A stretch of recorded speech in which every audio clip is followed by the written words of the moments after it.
حاجه اللي لما بتمشي بتبقى معاكي وموجوده تحت رجلك، ولو شلتي منها حرف هتبقى حاجه موجوده في البق. كنت اقول الخيال بس ايه بقى ده مش عارفه. لو شلتي حرف من الخيال هتبقى حاجه موجوده في البق. فكر. انا معاكي اهو. لا لا ايه؟ مش هيبقى في حاجه. ليه؟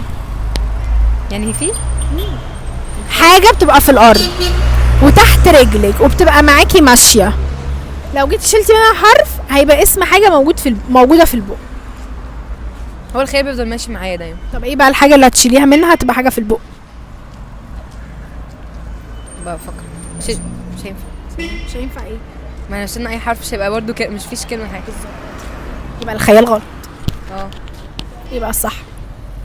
فكر. انا معاكي اهو. معاكي انت المتاخره مش انا. ما